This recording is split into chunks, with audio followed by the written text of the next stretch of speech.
So first of all, how do we protect a home in the current model? So if you own a home, typically most people will have homeowners insurance. And this is a great product. It's a great coverage for covering things that are generally considered hazards, perils, disasters, accidents, things like a lightning strike or a fire, sometimes an accident within the home, but they're usually these catastrophic type of failure coverage. The other things that need to be covered were the regular types of things usually are paid out of our own savings, our own cash flow for things that we need to maintain, a new coat of paint, the filters on the water system or the furnace, those types of things, right? So there's a lot of things that between the insurance covering kind of the disasters and you covering the regular things, there's usually a decent amount of coverage, but most of that is provided by us as homeowners. Now, a lot of these things can be very expensive. So whether it's an air conditioning unit, I took a look and the average air conditioning unit replacement is $3,800. The average furnace replacement is about $3,000.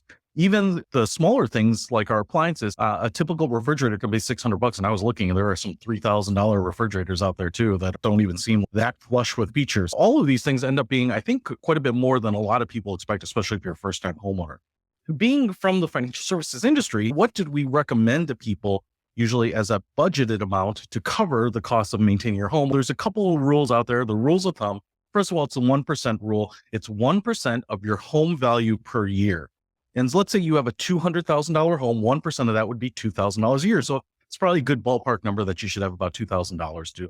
On the flip side, there's a $1 rule, which is $1 per square foot of your home per year. So let's say you have a 2,000 square foot home, times $1 would be $2,000 a year. So in this case, maybe both of these would be about the same amount of money that you would need on an ongoing basis to maintain your home. And if you just think about all the things that go into just maintaining your home, furnace filter, roof repair, a broken shingle, garage door seal, broken dishwasher, maybe a stove burner won't light, maybe your washing machine needs to be replaced. And then not only just the actual cost of those products and supplies and parts, but the labor to usually put them in. This list is slightly biased. These are all things that have happened to me during the home ownership period. That's why it's easy for me to rattle this one off. But $2,000 a year is no small amount. That's $166 a month. And can often be very hard to take that kind of money and put it into a fund for future repair to have that kind of designated. So a lot of people don't. They just will think about using their savings for it.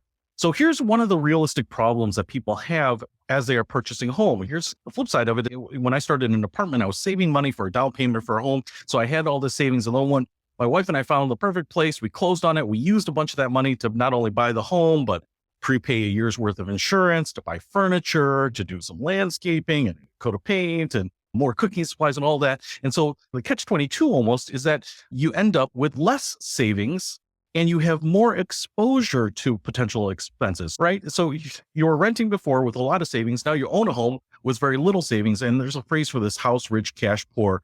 And it's one of these things where you've done all this work to get into a house, and now the house is causing you some exposure where you actually need that cash. Something to keep in mind here.